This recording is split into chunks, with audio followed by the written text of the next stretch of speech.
Hey everyone, Producer Dave here. Check out our other podcasts. We have The Plex, our flagship show, which is a weekly news roundup.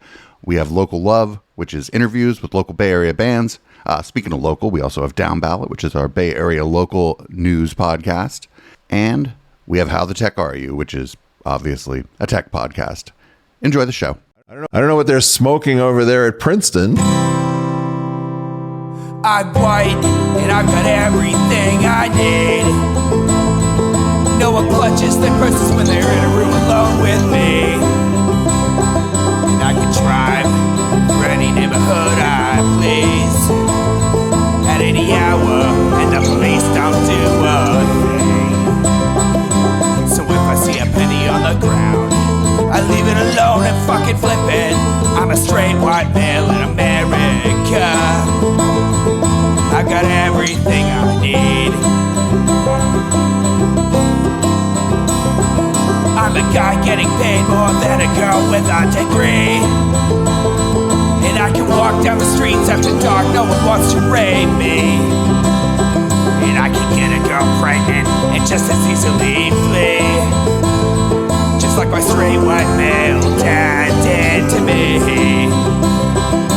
So if I see a penny on the ground, I leave it alone and fucking flip it. I'm a straight white male in America. I've got all the luck I need. I've got a pile of broken mirrors and I'm walking under ladders and I'm spilling tons of salt, but to me that doesn't matter, cause my skin and my gender and my orientation are the best things to have if you live in this nation. I recommend it highly.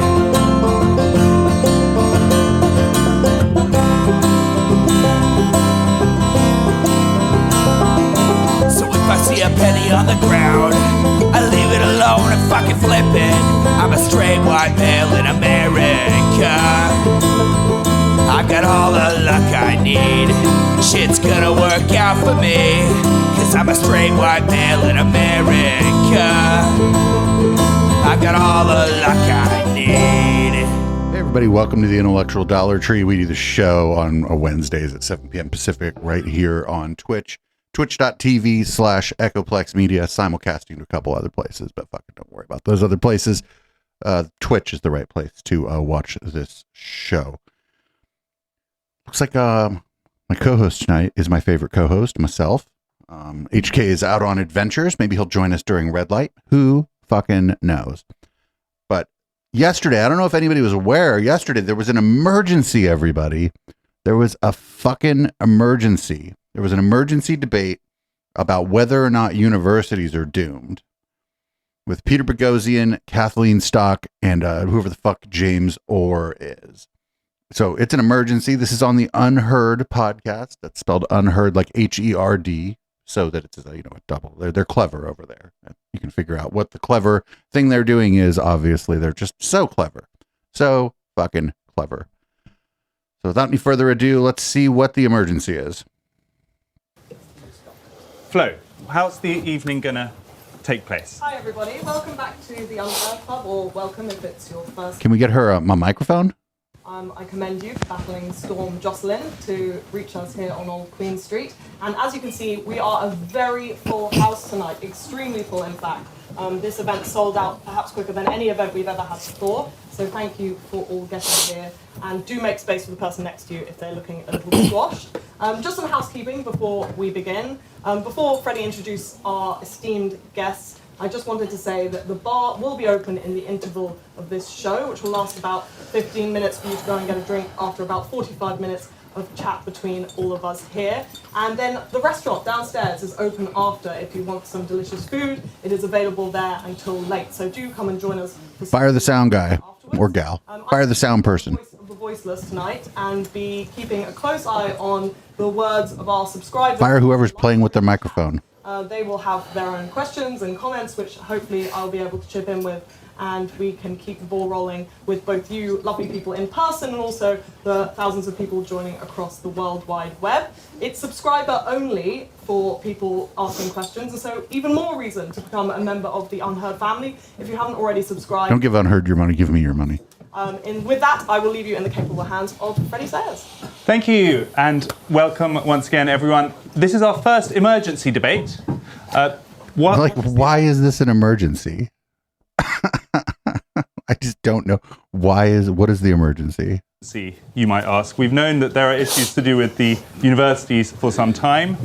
It felt to us like the departure of Claudine Gay and Liz McGill, the presidents of two of the top Ivy League colleges in the US, was somehow a significant moment, because it meant that rather than there being kind of grumbles from groups about the issues in university campuses, whether they are free speech, whether they are strange ideologies stalking the campuses, whether it's DEI, whether it's mob culture, whatever your particular issue of concern, suddenly, literally the presidents of two of the top universities in the world had to resign. So we had to ask the question, how bad has it got? There were two women of color, by the way. Crucible of our culture, taking forward the best.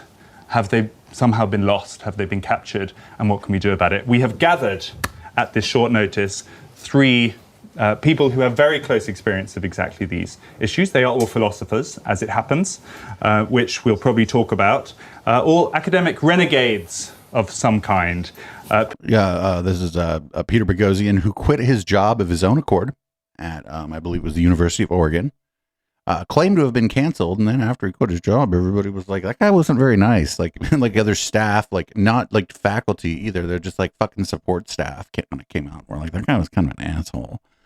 It's Kathleen Stock in the middle, who nobody knew her name until she like had to dig her heels in on some transphobic shit. And she could have just been like, oh, okay, that's fine. But no, she had to go get canceled because that's lucrative. And then I don't know who the guy over here, the third guy, guy's just to the right of the center is. I have no idea who is, but I loved his soap opera. Peter Boghossian was the assistant professor of philosophy at Portland State University until he was forced out by campus politics. He quit.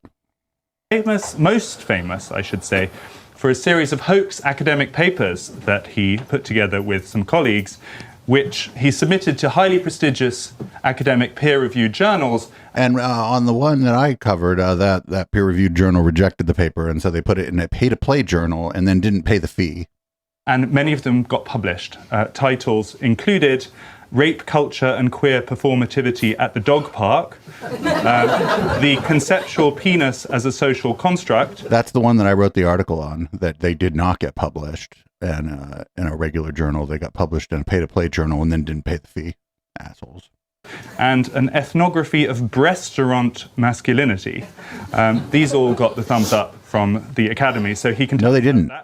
Welcome, Pete. Kathleen Stock is a former professor of philosophy at the University of Sussex, author of the bestseller Material Girls, and most importantly for us, star columnist here at UnHerd. She also was pushed out of her position at Sussex in 2020. She was mean because of her writing. How mean to people and gender. And James Orr is. And this is crucial. He's still got it. Fired me already. Assistant Professor of Philosophy of Religion at the University of Cambridge. And that is actually crucial because he is our insider tonight. He is going to report from inside the Citadel as to whether the situation can... So where's the debate? Wait a minute. Is the guy that's sitting to the right of the center, is he going to take the position that things are not as bad as they seem and that these people they're screaming that the sky is falling?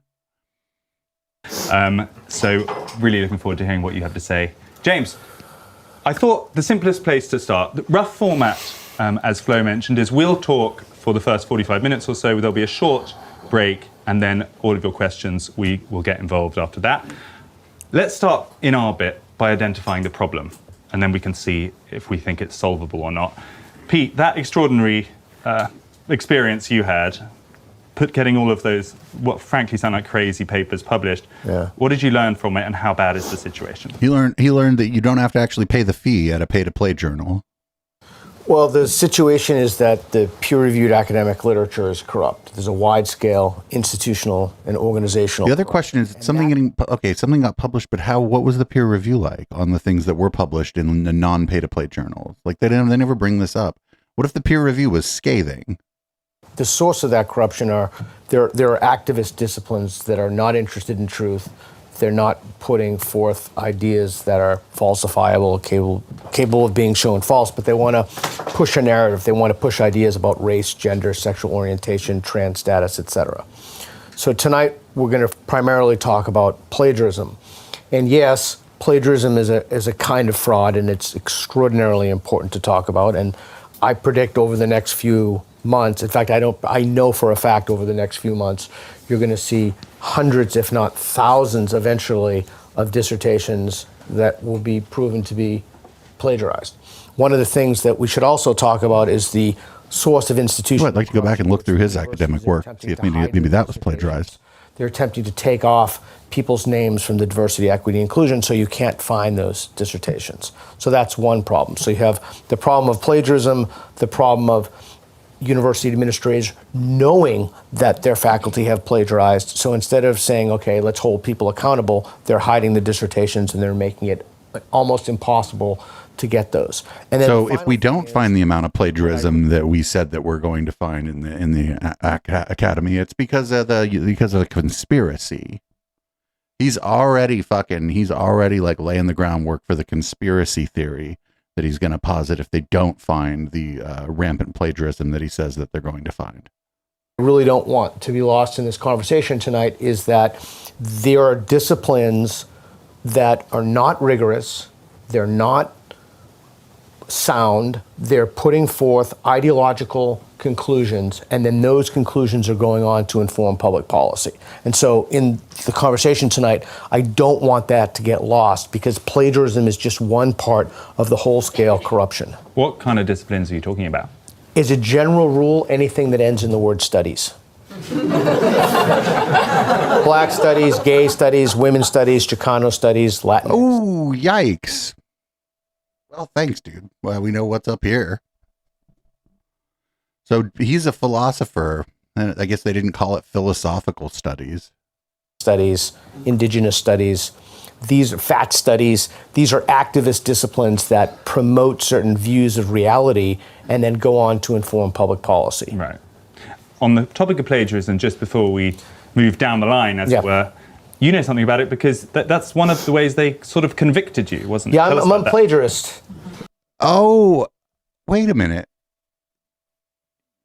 Did he plagiarize some shit? It's real easy, actually. If you use somebody else's work in your work, you just fucking put it in brackets and cite who the fuck it is. Like, people do it all the time. That's like how the sausage gets made, baby. I'm a plagiarist. I have plagiarized. I admitted to plagiarize. I plagiarized Adolf Hitler's Mein Kampf. You should probably explain the context. Okay. So as part of the exposure of academic corruption, we wrote 20 bogus, ridiculous, and quite frankly, vile papers, and we submitted them to a number of journals, the top in their fields. And among the papers is we plagiarized a chapter from Adolf Hitler's Mein Kampf. We had two. One, and we took out Jew and we put in white male, and then the other one we just rewrote some of the words. And just rewrote some of the words. Just for the record, they brought me up on charges of plagiarism. I completely pled guilty to it, and then it's black and white. I plagiarized, and then they said you're not guilty. And the reason that they said that I was not guilty is because if they found me guilty, then the journal would have published Mein Kampf. The very journals whose narratives they want to forward about power dynamics and race, and for example, racism being the ordinary, everyday state of affairs, etc. So I'm the only plagiarist. Like even the way, even in his own telling of the story, it doesn't really make a whole lot of sense. So far. Can I just jump to James? Because I feel like you will have a different sense of where the problem is. I mean, if I ask you that question, what are you most worried about? What do you think the problem is? Well, I don't think it's plagiarism. I mean, that's been the immediate trigger for this debate and all of the discussions in the United States. I mean, I think that is sort of missing the target if plagiarism is the key theme. Nor is it, I think, a problem of really affirmative action. I mean, the problem was that the president of Harvard was the top DEI commissar, head of the Office for Diversity, which she basically spearheaded and was the architect of, that she was appointed in the first place to run the most influential, arguably the most famous and the wealthiest university in the world. So that's sort of, I think, getting the plagiarism stuff. Wait a minute, why was that a problem? They had to appoint somebody, and they seem to have fucking promoted from within. If your problem was just that she ran the diversity department beforehand, well, and your problem maybe not even with her and her qualifications. Maybe your problem is that there's a diversity fucking department at all or something, I guess. And maybe there is a big problem in the United States and higher education in the UK. My suspicion is probably not. I mean, I think the sort of deterrence, the incentive structures are sort of well in place, and I think plagiarism is not really the problem. I mean, inevitably, in a culture that prizes intellectual conformity and groupthink, everything is plagiarized. In a way, you have to sort of signal conformity to an ideology by taking out the kind of the woke idiolect and, you know, always looking. No, explaining the same concept in your own words is the opposite of plagiarism. Sociology through an increasingly narrow ideological prism. So to that extent, you know, there's an awful lot of plagiarism around. Or at least there's not very, very little originality, very, very, very little novelty. So what is the problem then? Well, I think the key problem, I mean, it depends what you think universities are for. I mean, in terms of research and education, it's clear there is a serious problem. And it's not just because of the Mickey Mouse disciplines that are sort of engulfing the Mickey Mouse disciplines. Less selective this guy must be a real hit with his colleagues. The universities in the UK and the US. It's also the sort of the main disciplines are being corrupted. So, I mean, you know... Which ones are the main disciplines? Too strong a word, but I mean, take something like, law, you know, jurisprudence.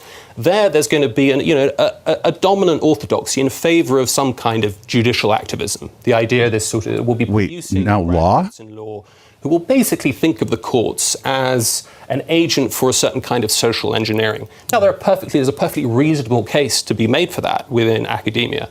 But what you're seeing is a sort of spiraling effect on those kinds of issues. And similarly in English, you know, there's clearly a preponderance towards, even in the very best English departments, there's clearly a sort of leaning towards looking at literature through post-colonial lenses or through feminist lenses or trans lenses, whatever it might be. Sure. And now that's okay. You don't really want to root all of that out, but it's clear that the balance is out of kilt. Is it the uniformity that troubles you, or is it the sense that there's not neutrality, that it's sort of become activist as an institution? So it's a mixture of both. I mean, so institutions are dropping their commitment to neutrality on issues that really they shouldn't be expressing any views on at all. So we saw this over in the wake of the George Floyd affair in 2020. Long statements of kind of institutional genuflection. Fast forward, the Gaza last year, in October, then there's a kind of deafening silence by contrast. So there's an abandonment of institutional neutrality, and in the sort of pursuit of these kind of organizing horizons of diversity, inclusion, and equality, there is clearly a chilling effect on those who would want to challenge research looked at through those lenses. So there's a kind of official version of what... But there's a difference. Hold on. I'm not part of academia, but I would think that there's a big difference between challenging, like via peer review or whatever, somebody's work, the work that they did, versus just suggesting that the whole field, the whole endeavor therein is bad because it makes you sad that we do black studies. You know what I'm saying? I don't think that's the same thing. You can definitely challenge someone's work. That's what peer review is supposed to be for. That's the whole point of it, is for other people to, take a look at what you're doing, challenge it, hopefully make you better at it. That's not the same. People are supposed to do that within the field. Absolutely. He, I think, means that he's from outside of this field, that he thinks that that he should just be able to challenge the whole notion of something like queer studies or gender studies. I mean, he didn't say that, but it seems like that's what he's saying. Deviants from it are excluded. Absolutely. Heterodoxy is effectively held in deep suspicion. It doesn't pay to be heterodox, as used to be the case. And so for you, it's not a left-right thing for you, especially that you think it's become kind of captured by far left ideology, especially even though you might be considered a conservative, you would like to see more balance or more diversity of opinion. Yeah, absolutely right. I mean, the group, there are sort of tipping points, and once groupthink gets beyond a certain, I think an intellectual culture where you've got maybe a spread of 70-30 on a contentious issue would be absolutely fine. But where you're getting, 80-20, you can suddenly get a sort of spiraling effect where the minority is just the social costs are just going to be too high to speaking out. Oh, could you give an example? Where the issues are of clear public concern. Give an example. Just any example. Just give an example. So just think of the last few years of COVID and lockdowns, climate, race, gender critical beliefs, etc., bioethics. All of these areas are the kind of the no-go areas, precisely the areas that universities should be steering the public on. Difficult ethical areas, difficult technical areas. And that's, the public university is failing in its job to the taxpayer and to the general public to perform that vital service. So you're doing your bit in real life here, because you've come out as a conservative pretty much, I would say, in the last stop using that terminology in particular, and yet you're at the heart of a very prestigious institution. Anybody that couldn't have figured out this guy was a Tory was an idiot. What's life like as a dissident from the dominant orthodoxy? Life is pretty good, actually. I mean, I should say I've had no problems at all from the university itself, as is often the case. I mean, there's a kind of disproportionately vocal minority among the students, among some colleagues, and so there are kind of tantrums about various things I do, or various people I invite, or various things I say. Jordan Peterson, for example. Right, but why invite Jordan Peterson to your classroom? Point after a number of colleagues cancelled him, it was important to get him back. And so it's not cancelled, he just wasn't invited. No adverse consequences at all to doing that, and a number of other things that I've done have passed without much consequence. And so they don't tut in the corridors and in the cloisters. You don't get no eye doubt. Rolls in the canteen. I'm sure I get an awful lot of that, but I'm pretty immune to it. And what the interesting thing is that there isn't, the groupthink is kind of illusory. I mean, what you've got is the radical vocal minority, and then you've got then you have, two conservatives maybe. I mean, I could count on one hand the number of people I've met in Cambridge who sort of share my basic outlook on the world. But you've got this middle silenced majority who just really want to get on with their lives and don't. They're not silenced. Are worried about. I think like what he's. I think he's talking about people who do mostly just want to go to work and live their lives and shit, but they're not silenced. They're just not fucking engaged. They're just not that engaged politically. That's different than being silenced. Nobody's silencing them. They just choose. A lot of people just choose not to be super politically engaged. They vote every 4 years or whatever it is, and that for them that's fine, and that's fine. And we'll keep quiet. But so you basically, it's the classic. It's a classic example of all totalitarian regimes. There's a brittleness to them. I mean, if you think of, I don't know, if you imagined yourself being in Berlin in early 1989 and telling somebody, in 10 months' time, all of this is going to be over, nobody would have believed you. But the ideology was very brittle. No one really believed it. And so the sort of, stated preferences are very, very different from revealed preferences when you get these sorts of purity spirals. And so it could be that this comes to an end, and if it does come to an end, that it would come to an end very quickly. So there's some hints of optimism there that we'll come back to. Kathleen, you've obviously been at the sharp end of this. I think it'd be really helpful just to start with that. The experience you had at Sussex was a sort of ideology and an enforcement of that ideology that led to you not being able to work there anymore. Was it groupthink? Was it meanness? What was it? The other thing that's going on here that I don't like is these are professors, and it's crazy that they've all been essentially asked to do something they don't want to do at their job. And I'm like, oh, cry me a fucking river. Like, because people are asked to do things all the time they don't want to do at their job. That's most of what most people's jobs are. It's very much like James just said, I think, although it's impossible to get people to say this, but I think most people were either neutral or vaguely for me. Like, occasionally people would come up and whisper. What? Most people? Like, you're just guessing. You're just fucking vibes based. I actually don't know in the UK whether most people were neutral, for her, against her. I think most people in the UK still don't know who the fuck she is. The only reason we know who the fuck she is because we're like too online, terminally online. To me, keep going, things like that. But there's a small group of extremely vocal, students, narcissistic academics who are on social media a lot and at like meetings a lot. And there's no disincentive for them to be absolutely vile about me to their students, to colleagues, to administrators, and to whip up student sentiment against me. I think those students protested you all by themselves. I think the students that you're talking about, they do in fact have agency and decided to speak up about what you're doing and saying, lady.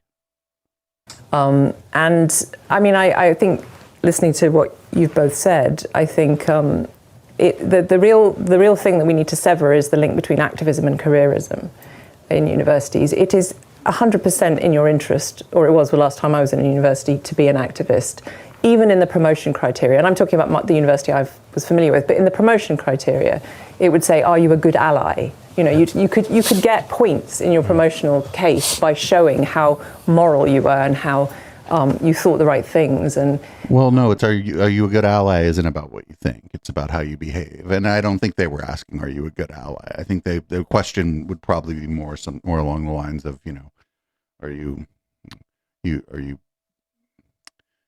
doing right by the students, no matter their religious or racial background, something like that. It would be some question. It wouldn't be like, are you woke or whatever the fuck she's talking about here. So that obviously that's going to, it's going to deter heterodoxy because it's going to end up having professional consequences, not just social consequences.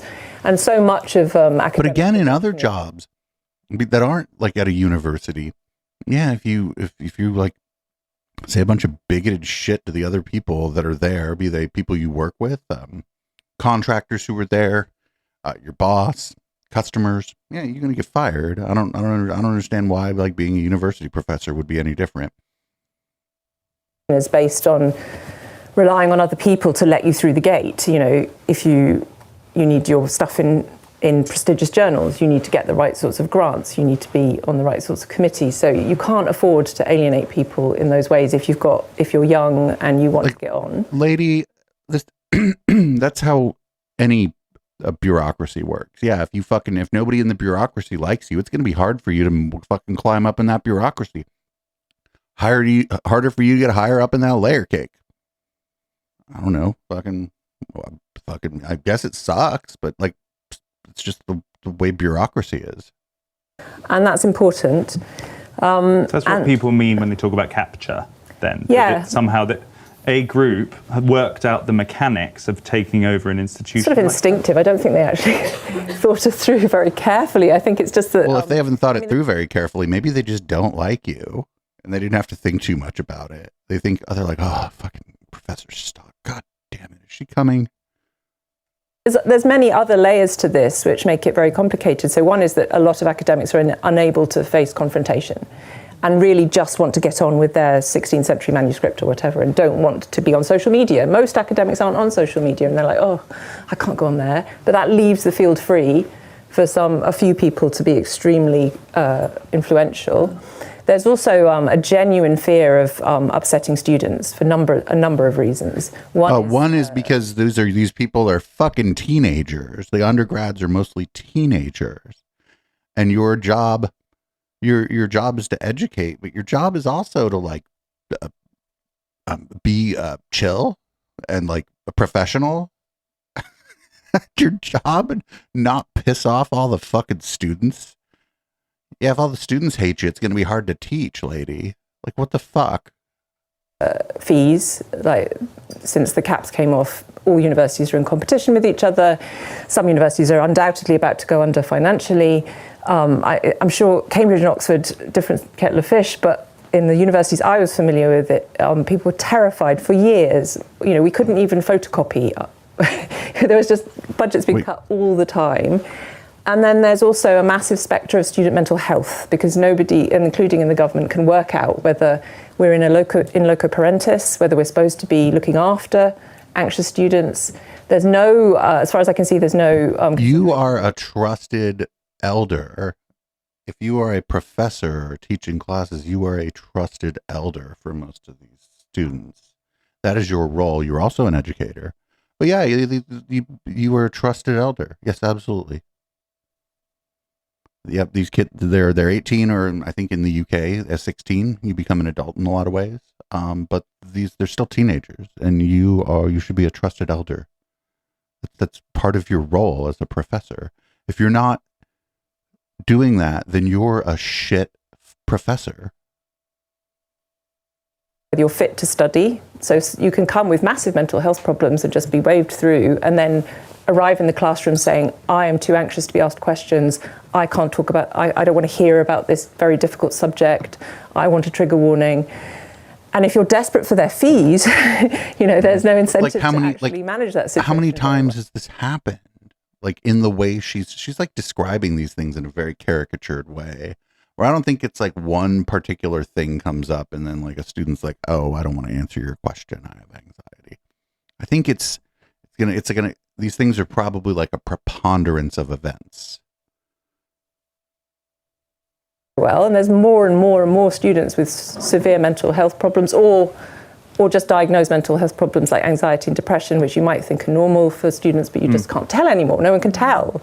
So actually, that's dissuading heterodoxy and, saying the truth quite often. That also muddies, because this is sometimes cast as being a kind of right-wing attack on the universities. In fact, Harvard and those institutions now, that's very much the line they're taking, which is this is a conservative conspiracy campaign against us. Yes. So in a way, what you're saying is the opposite. That Harvard had the kind of money, too, and the kind of institutional power. They could have stood tall for that lady and been like, we're not firing her. I don't give a fuck. She's qualified. She will not be leaving until she chooses to leave, or if some other thing comes up. Marketization of universities, which is a conservative type of idea, you might think, has kind of backfired. Well, I completely think that's true.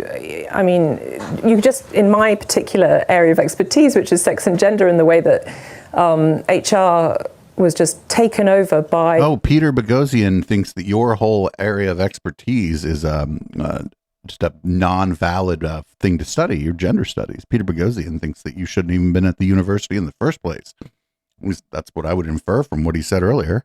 Kite mark schemes and award ceremonies, and every university saying, we want to get into the top 100 Stonewall. And basically, as other people have said, getting Stonewall to mark your homework, handing out your policies to Stonewall, and Stonewall come back and said, no, you've mentioned the word woman here. Your changing rooms aren't inclusive. Have you considered your teaching material? And in my university, it said in the... Well, have you considered your teaching material is actually a valid question for any administrator at a university. They're like, no, I haven't thought about that much. And you're like, really? What the fuck do you do all day? Policy that trans people had to be represented in a positive light or something. That was built into one of our policies. So no other group was treated like that. And no one seemed to question it, because the thing is, they think it appeals to students. They think we want to appeal to idealistic young queer people, particularly in Brighton. So let's just go with it. And everybody else is going with it anyway. So who would we be to... So it's partly the students, the tail wagging the dog. It's not even, again, it's not that students are demanding this. But you just said they were. And again, that specific students were. Now you're saying they're not? And the very same dynamic of a few people being very vocal, universities not having the mechanisms to do proper polling of what students think. So they have, in my view, ridiculous kind of student reps, which again produces a careerist activist type of student who comes into the meeting with the lecturers and says, we want this, we want that, we want trigger warnings, this person's transphobic. Is that what the student reps are doing? Like the student, if there's like students at the table for like major decisions at the university, are they just coming in there and like reading off a list of demands? Is that what's happening? I'm fairly confident that's not what's happening. And the teachers just go, oh, okay, right, and change all their policies. One thing we haven't talked about that much, I really want to come on to what might be done about all of these interlocking issues, but it feels like we have to spend a moment on the recent controversy around pro-Palestinian protests, what should be Oh, allowed, here we go. This is shouldn't gonna be be allowed. fucking That's really what horrible. started this whole recent wave and ultimately led to the resignation of Claudine Gay and the others. Does anyone here share my slight concern that by sort of weaponizing the same tactics that the left have been using to silence opinions they find unsavory on this question of Israel, sort of the political right has now lost the argument as well, and it sort of establishes a new principle that nasty things shouldn't be said on universities. What's your view, Pete? Do you think, has that been a step forward or a step back, that whole free speech question? So just to rewind that tape a bit, that's not why Claudine Gay resigned. Right. Claudine Gay resigned because unquestionably she is a plagiarist. She took ideas that were not hers and she Is this true? made them as if they were hers. And it's worth noting, she also plagiarized her acknowledgments, which is utterly astonishing. Okay, now back to the issue. So, But the energy was kicked off by that hearing. That's and that's correct. why there was such focus on the plagiarism issue. So it was sort of secondary effect. that's I didn't. correct. Wasn't this another case where ghouls on Twitter basically told us exactly what they were going to do? They were going to try to tar and feather this lady with plagiarism accusations to get her to resign, and then they did exactly that, and nobody even seemed to notice that they just told us what they were going to do. And so the problem is that universities, and again, I can't speak to this context, but it does seem to be in the Anglosphere led by the United States. What the fuck is the Anglosphere? I mean, I think I know what he means. He means like where they're fucking, I guess, British people.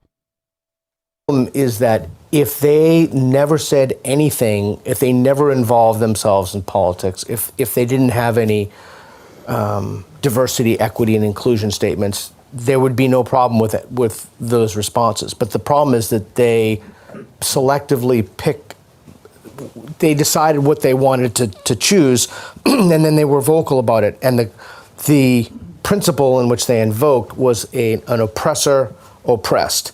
And so they view Jews as whites.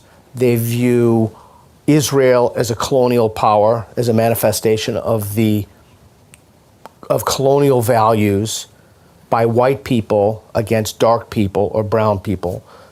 Also within this worldview, they view Muslims as oppressed. And so there's a whole... Well, the United States and and the United States' allies been bombing the shit out of majority Muslim countries for most of my life.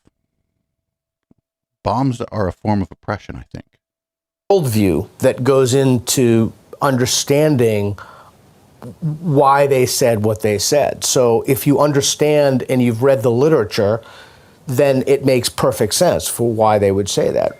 But it's just been this huge backlash, hasn't it? And you've got this guy called Christopher Rufo in the US who's been extraordinarily successful, directly campaigning against these figures. And he overtly says he's using the playbook that he's learned off the left. And I'm wondering here, is there a danger that all these institutions, any sense of neutrality is just lost and it becomes whichever political campaign is more effective captures them?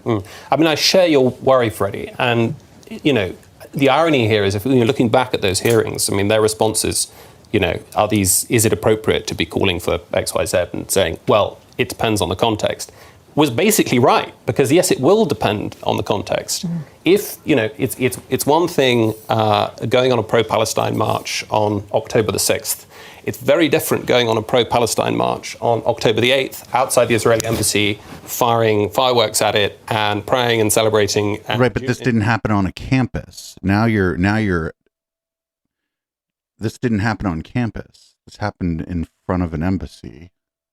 Being a kind of state of jubilation. I mean, calling for from the river to the sea, Palestine will be free. So it does depend. But that's like America, from sea to shining sea. Everybody has a version of doesn't everybody have a version of that shit? Some fucking patriotic thing that talks about that this land is your land, this land is my land, all that shit. Like, doesn't everybody have some fucking version of that shit? Context. But freedom of speech within the law is a it's a well accepted paradigm, and what's legal and what's illegal speech is also been pretty clear. Should you be allowed to say from the river to the sea in Cambridge?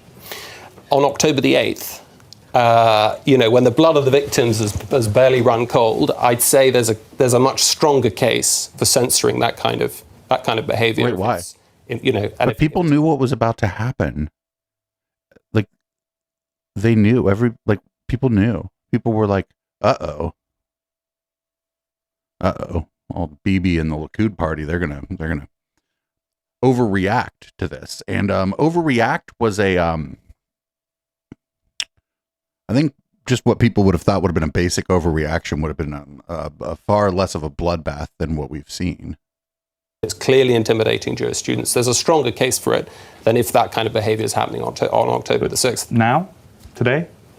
Now, I'd be very, I absolutely, students should be able to speak freely on the issue now. Wait a minute, why is it different?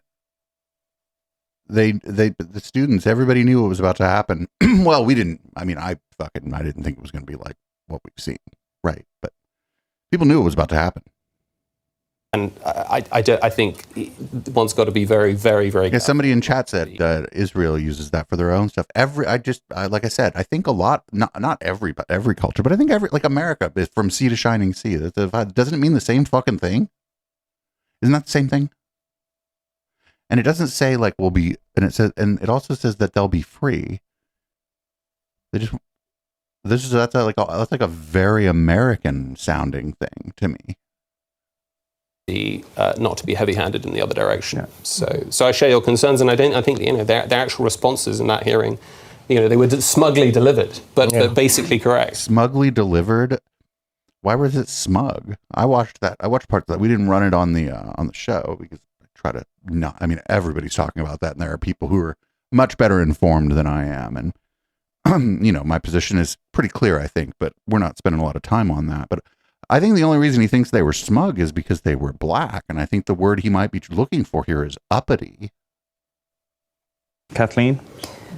I agree with James, and I've written as much in a couple of places. The principle of academic freedom is it can't just be invoked every time you agree with the sentiments being suppressed. You're setting a precedent if you just dive in, and I was absolutely. So my understanding of academic freedom is you are free to pursue your work academically. I don't think part of academic freedom, like in her case, is just being a shit to the students. I'm not sure that's what people mean when they say academic freedom. Or in Peter Boghossian's case, my understanding is that he skirted some regulation around doing research or testing on human subjects, and I'm not sure that falls under the category of academic freedom. I was quite shocked by some people that would call themselves allies of mine and have gone on and on and on about freedom of speech, apparently forgetting everything they just said on even October the 8th, actually. Context is everything. It isn't the same. I don't have a dog in the fight, but it is not the same thing to say Palestine should be free is not the same thing as calling for genocide. There's about 10 moves potentially there that you would have to do. Damn, look at her being the reasonable one, being like, actually saying Palestine should be free isn't really call for genocide, which is true. And you can't just shut that down and say this means that, and you can't say that. And the reason I think that is because I'm very, very familiar with people taking my speech when I say trans women are men, for instance, and inferring all sorts of. There's no inference there. Actually, you're just being needlessly disrespectful. Actually, you're just fucking again. When she did all this was in the context of trans people who were like undergrads, a lot of them, who were protesting her because she's supposed to be a trusted adult at the university. That's what these people are supposed to be. Yeah, they're a fucking professor. They're supposed to be doing research, all this, but you want a good relationship between the faculty and the students. It's important.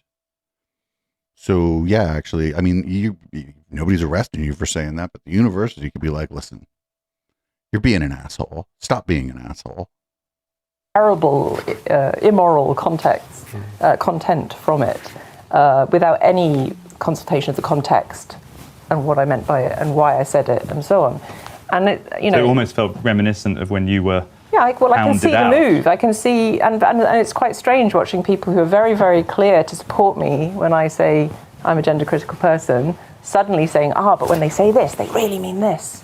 Well, I've written a whole book about meaning and intention, and I think intention has got something to do with it, and you can't foreclose intention just by looking at very... Oh, shit, why do I agree with her on? Like, this is the only thing I agree with her on, yeah.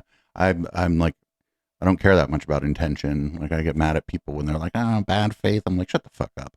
But the thing about it is the only reason I think she's doing this is because she feels like almost she has to if she wants to seem consistent. But again, that's me trying to divine her intent. So you remain a free speech reader now. I'm afraid I do, yeah. I want to think about if there is... The question we put on the poster is, are the universities doomed? Is university doomed as an institution? And I have a feeling, Pete, that you think the answer might be yes. So give us the case for burn them all down, the institution is... Oh, there's no case for that. Saving. Too bad we don't have 2 hours for that question. So I do believe that they should be all burned down, and here's why. So first of all, I just want a quick show of hands. I'm just curious. The number of the percentage of people who hold PhDs who have plagiarized their dissertations, who thinks it's under 5%? Raise their hand.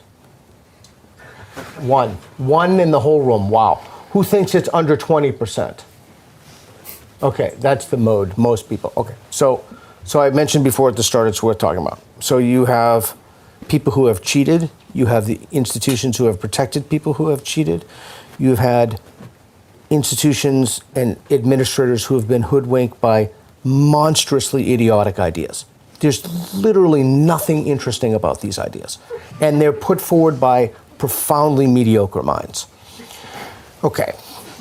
But this idea that like he is the arbiter of who is smart, like I think I'm pretty good at like learning new things. I pick up on things pretty quick, but I'm not going to run around and like, I haven't decided that that's what intelligence is, right? If other people are slower to learn, I'm not like, oh, this is a mediocre mind or this person's stupid, because I don't know what that person might be good at that I'm not, or where that person might excel that I might have some problems or whatever, because I just don't know. And so like this idea that we have great minds and like mediocre minds or whatever, this is you end up in some pretty fucked up places. Like when that's like your starting point, you end up in some pretty fucked up places. Problem in the corruption of academic literature. Let's see if I can do this in a minute. In order to get promoted, you need to publish. In order to publish, this goes back to Freddie, your comment about institutional capture. What does it mean to be captured? In order to publish something, you have to, peer-reviewed publishing, it's not the same as publishing as UnHerd or the Telegraph or what have you. It's an article that your peers who are experts in the field view as worthy to be added to the canon of literature. So as a general rule, 7 papers in 7 years, in general, will get 1 tenure. Okay. You cannot publish a paper, particularly in the humanities, that runs contrary to the narrative. So they're very specific power relations, gender relations, very specific dynamics. Kathleen is very familiar with those in her discipline. But then, okay, first of all, I don't think this is true. There are probably tons of people writing papers that are disagreeing with conclusions that other people have made in their papers and stuff. But I don't think what this guy doesn't. What I'm guessing this guy doesn't like is that if people think what you're saying is bullshit and they're your peers, that they get to be like, well, this is bullshit. And then people are like, oh, well, your peer review was pretty bad. You might want to go back to the drawing board, friendo. Okay. So you have entire bodies of academic literature that have been corrupted. You cannot publish something that goes against the narrative. You cannot publish, for example, something that says, the number of unarmed black men shot by police is proportionate to the number of. Roland Fryer tried something similar to that at Harvard. But that's because proportional. Now notice how he stopped. Check this out. Watch this. The number of unarmed black men shot by police is proportionate to the number of. Roland Fryer tried something. Proportional to the number of, and then he stopped. Did you hear that? Because he couldn't finish the sentence. There was no way to finish that sentence. Something similar to that at Harvard. And by the way, he was the victim of Claudine Gay's witch hunt. Okay, so you have bodies of literature. Was his data inaccurate? Proportional to the what? Like he didn't finish. I don't know what you're saying this guy tried to publish on.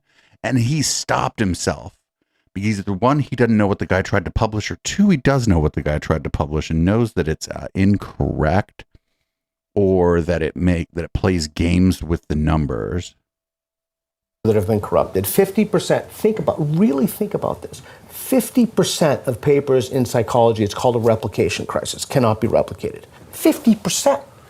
Are you kidding me? You mean half of the stuff, of the work that people go into a clinical setting with, the tools that they go to help people, you mean half of those can't be replicated? So, the Matt Brown from Decoding the Gurus actually has talked a bit about the replication crisis, and it is a real thing. But I listened to Matt Brown talk about it, and it does not sound like Peter Boghossian. And Matt Brown is a pretty well-respected psychologist in Australia, and he does a lot of work on like gambling and like policy around gambling and gambling addiction and the psychology of that stuff there.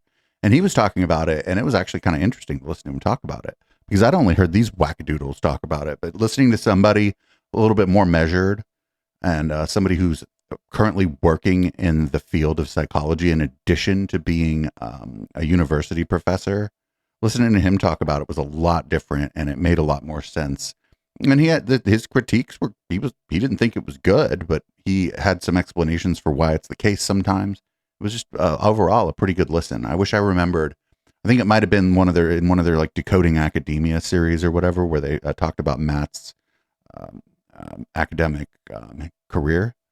I thought it was really interesting, and I learned some stuff I didn't know, actually. But he didn't just say, half of the stuff isn't, and it's not that it can't be, it's that it has not been replicated. And he was saying that there's like a disincentive to, like, in some cases, to do work that someone's already done. Like if you're trying to become prominent, you want to do new work.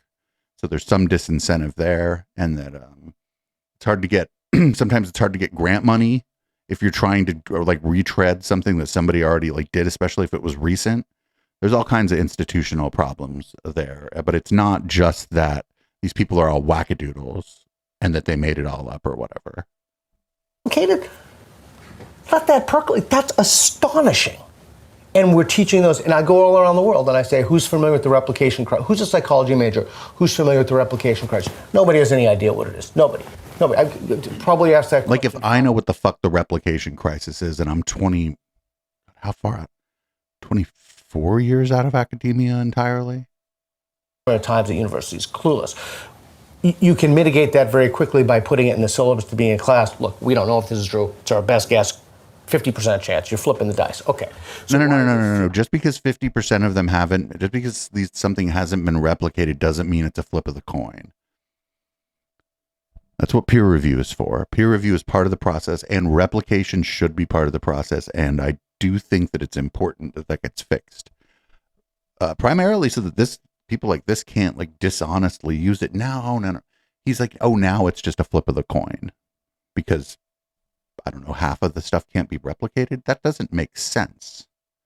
Even on its own terms, that doesn't make sense. institution's doomed.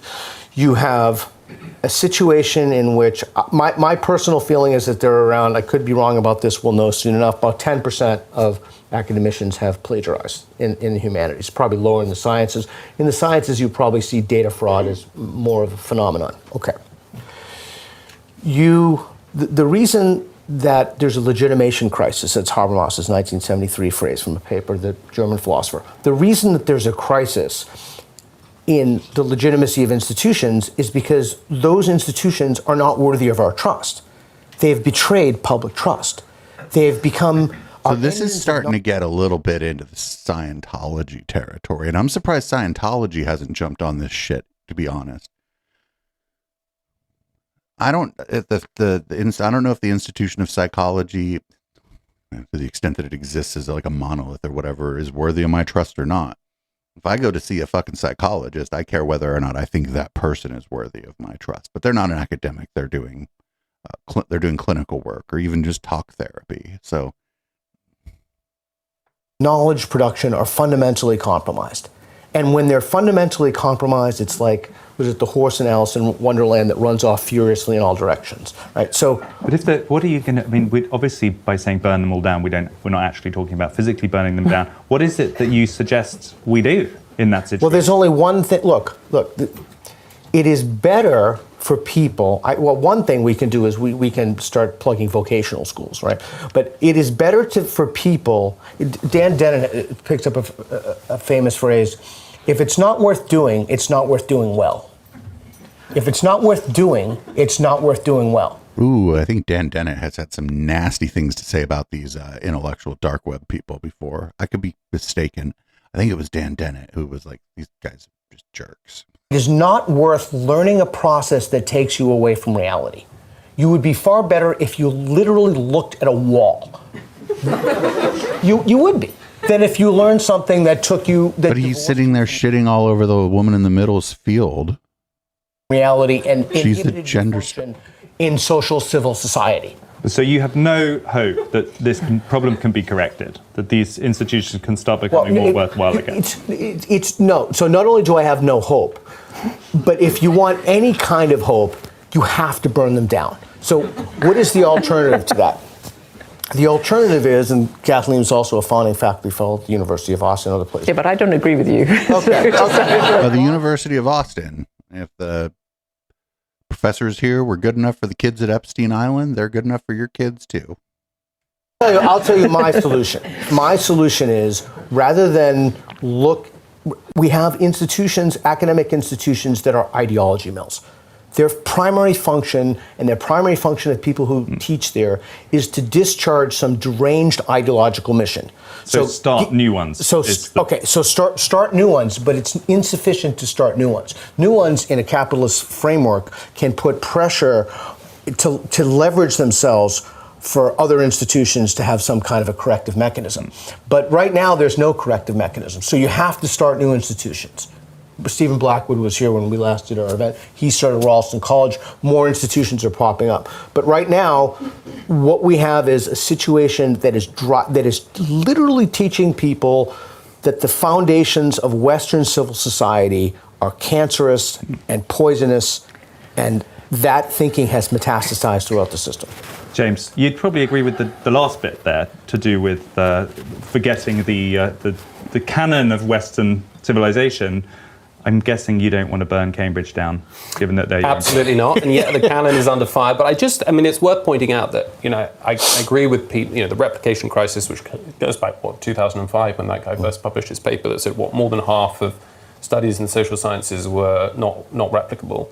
That's not replicable, or we're not replicated. The social sciences. Now that's because replicable means it's possible to replicate, and if they're not replicated, that means they have not been replicated.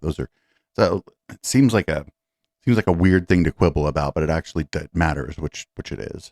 A lot of the other, lots more to the humanities than just the social sciences, who are kind of both pretending to be scientists and pretending to be kind of in the humanities. It's not. I don't think it is as bad in, say, English and in history and in law and in philosophy. But the dynamics are still the ideological sort of constrictions are in place. But the replication crisis is not primarily ideologically driven. It's the incentive structures that are and the it's a function of university architecture. But plot for us how we get from here to a. Oh, this guy at the center, just to right of the center, was about to say what I was saying, is that the incentive structure is fucked up.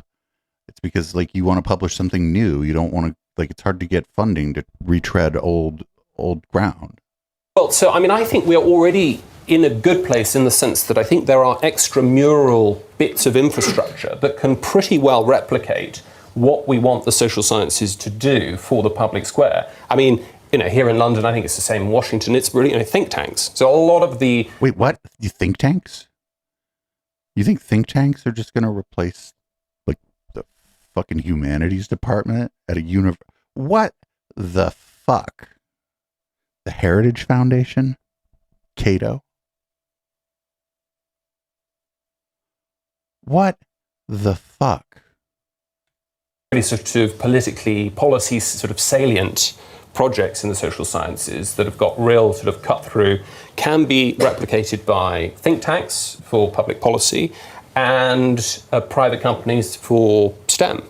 And that's already happening, I think, to some degree. So and now parallel universities are starting new institutions. I mean, all strength to you guys, what you're doing at the University of Austin and Ralston. And your fucking world-renowned fucking phrenology department or whatever.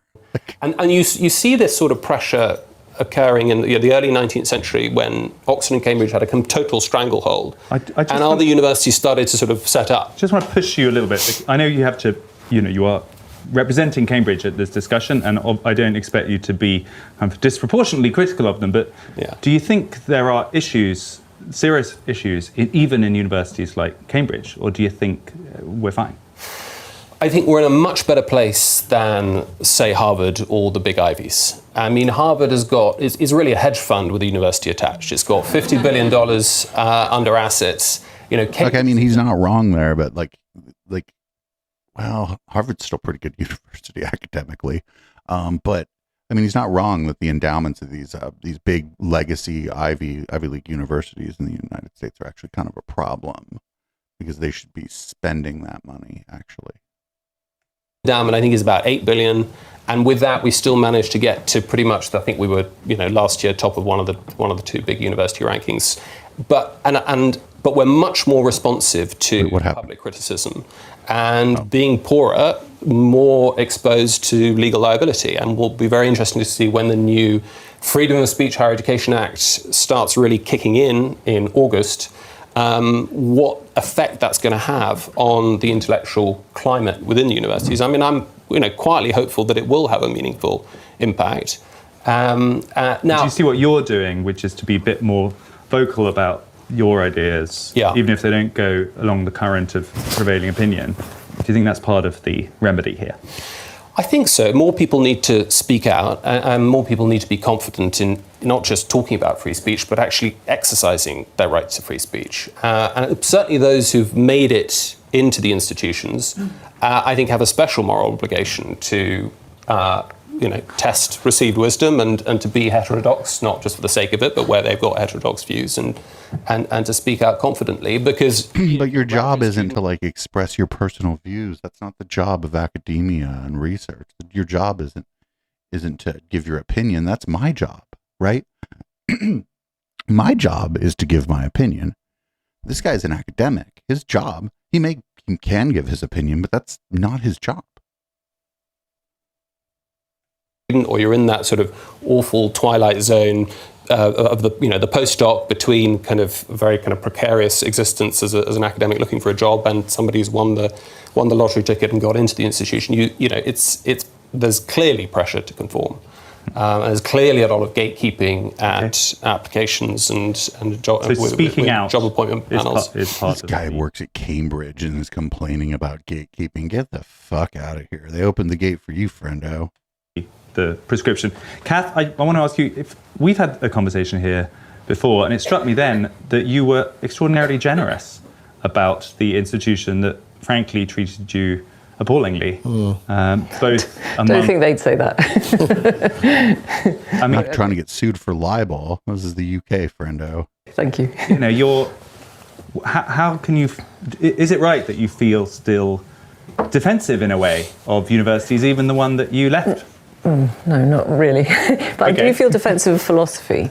And I don't think I agree with you, Pete, that there's sort of bad ideas that we need to root out directly because they're just obviously false and, you know, you'd be better off looking at a wall than these ideas, because I think you get rid of enormous parts of the history of philosophy if you start going down that route. I think philosophy is, I mean, the question is, what is reality? And in a way, that is what even gender studies academics are trying to answer. Mm-hmm. It's still a philosophical impulse.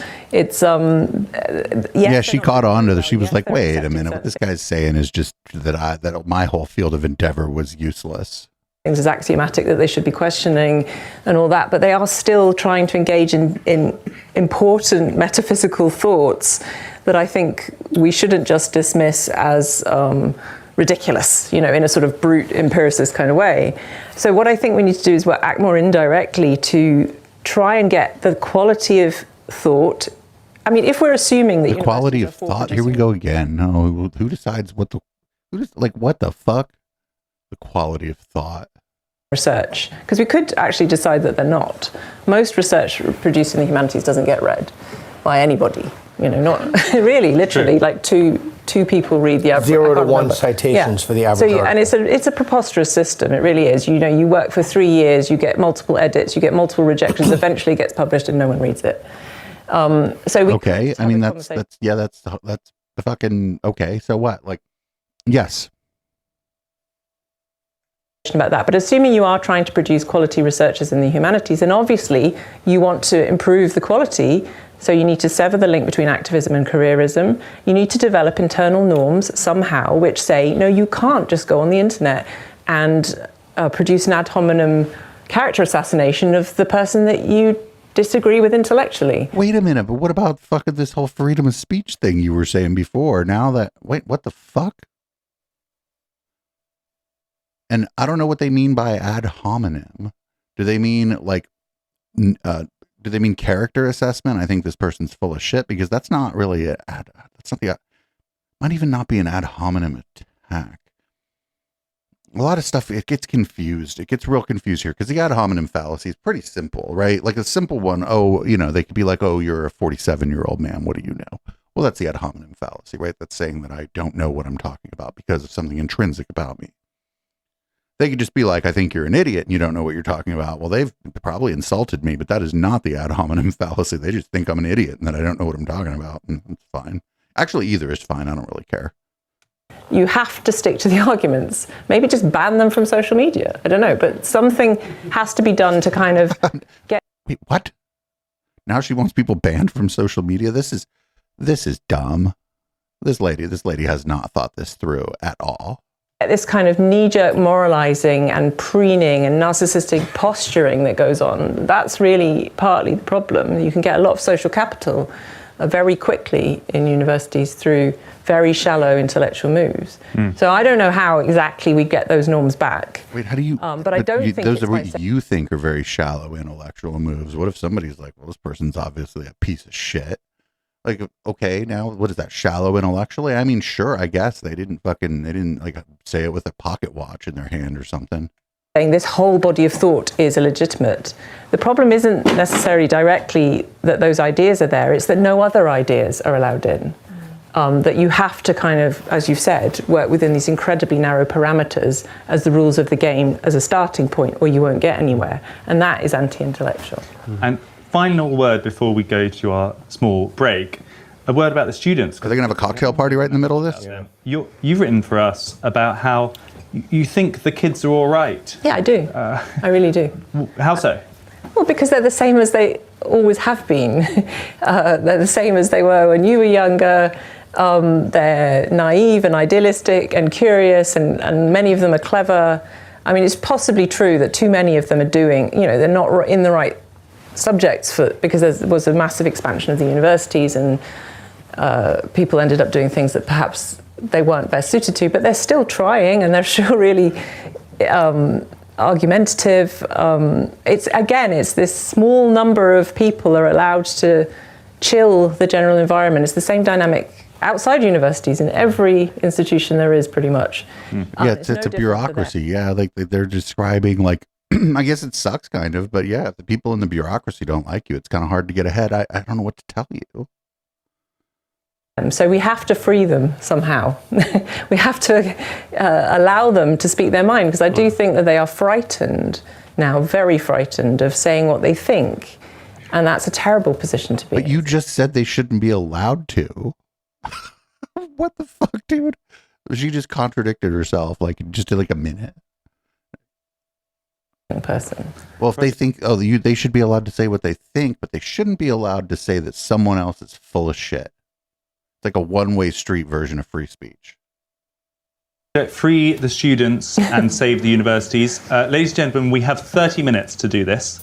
So we're going to take a very short 10 to 15 minute break. Do get a drink if you want one, or do whatever you need to do. Downstairs is open as well as here. If you're watching online, get your questions ready and Flo will ask them. So see you in exactly 50 minutes for the group discussion. Thank you.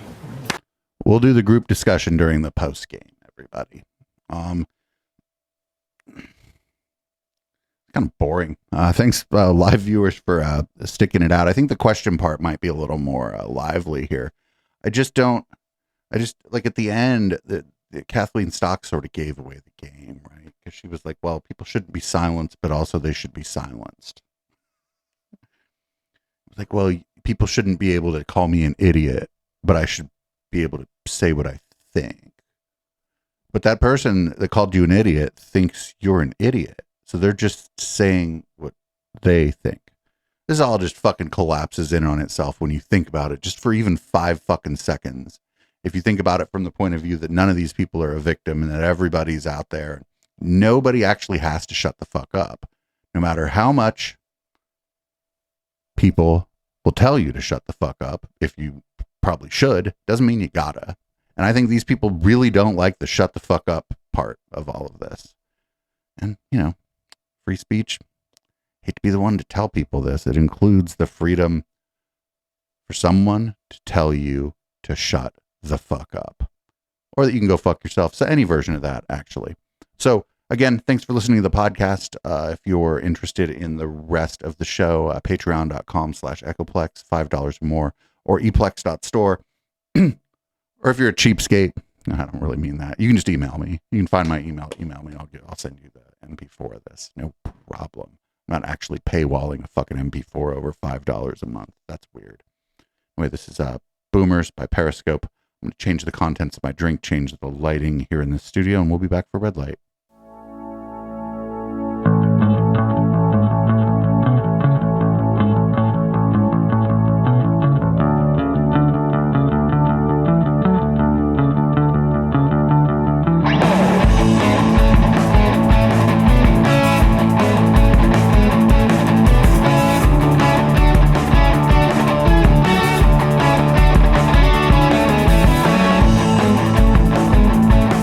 You recall a time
Sunday, right here on twitch.tv/Echoplex Media. It's the Plex, 7 p.m. to 9 p.m. Pacific and on into red light. We have the worst news in the week that no one else will cover. The Plex has it all. Conspiracy, right-wing nut jobs, Christian extremism, and Madison Star Moon. Tune in every Sunday at 7 p.m. Pacific at twitch.tv/Echoplex Media and find our full schedule at echoplexmedia.com.